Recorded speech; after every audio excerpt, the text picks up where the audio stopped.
Bonjour, je m'appelle Zoé, je suis la maman d'une petite fille qui s'appelle Suzanne et je vais vous raconter ma 33e semaine de grossesse. Je vais m'arrêter plus particulièrement sur le mal de dos. Voici ce que vous pouvez ressentir pendant votre 33e semaine de grossesse. Prise de poids 10 kg, moi j'en étais pas là, j'ai pris à peu près 1 kg par mois, donc j'en étais à 7 kg. Tiraillement du bas du ventre, oui ça tire, ça grossit, ça tire et oui, tiraillement du bas du ventre. Difficulté à dormir. Oui, je vais régulièrement aux toilettes pour faire pipi et j'ai des acidités gastriques très fortes, donc les nuits ne sont pas de tout repos.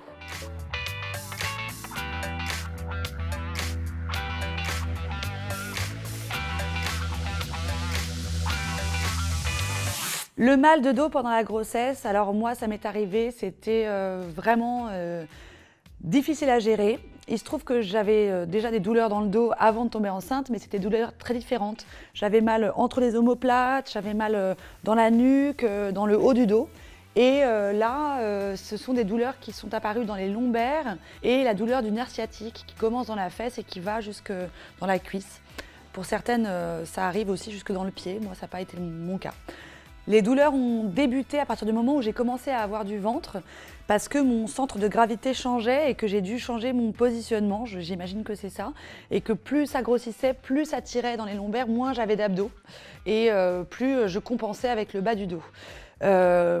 Donc les douleurs sont apparues vraiment dans le bas du dos, dans les lombaires et pour parer à ça, j'ai commencé à faire du yoga prénatal. Pour trouver des positionnements différents, pour comprendre comment fonctionnait mon corps, comment les os s'emboîtaient les uns dans les autres, parce qu'il y en a pour qui ça paraît évident, mais pour moi, ce n'était pas le cas. Donc pour comprendre vraiment comment fonctionnait mon corps, ça m'a vraiment beaucoup aidé pour me positionner différemment, tout simplement.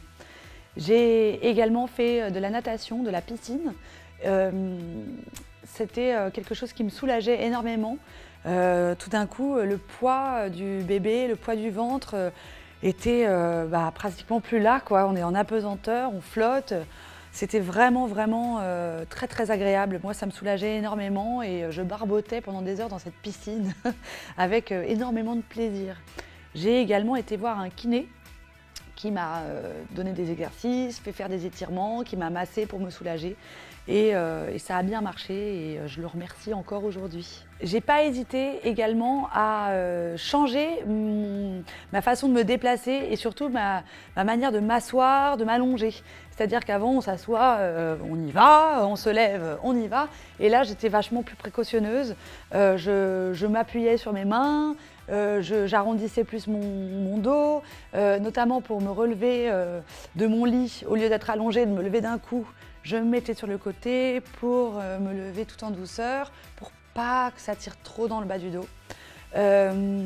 Également, j'ai porté une ceinture de maintien quand j'avais des longues stations debout, quand je devais marcher longtemps, parce que je sais que dans ces moments-là, c'était les moments où ça tirait le plus et c'était vraiment pénible. Donc je n'ai pas hésité à acheter une ceinture qu'on adapte à la taille de son ventre et qui maintient le dos et qui était d'une grande aide. Dernière petite chose, si vous avez vraiment des douleurs, n'hésitez pas à consulter. C'est pas parce qu'on est enceinte qu'on doit subir le mal de dos. Le mal de dos, c'est une plaie et ça ralentit dans son quotidien. C'est douloureux, ça fait mal, ça peut mettre de mauvaise humeur et puis on peut se tendre de plus en plus. Donc il ne faut pas hésiter à s'écouter, à se faire du bien et à aller consulter quelqu'un pour avoir des conseils, des massages et pour vivre sa grossesse de manière plus légère.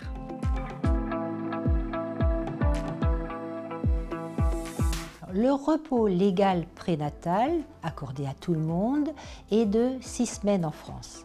C'est parfois un petit peu juste parce que les fins de grossesse peuvent être difficiles et fatigantes, surtout en fonction des conditions de travail.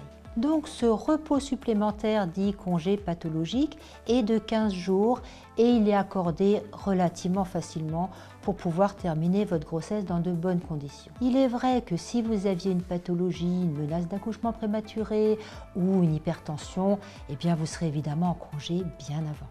Je viens de vous raconter ma 33e semaine de grossesse et comment j'ai géré mon mal de dos. De votre côté, si vous avez des trucs, des astuces, des techniques, n'hésitez pas à les partager en commentaire. C'est quand même l'endroit où les futures mamans sont avides de conseils. Quant à moi, je vous retrouve très vite et je vous dis à bientôt.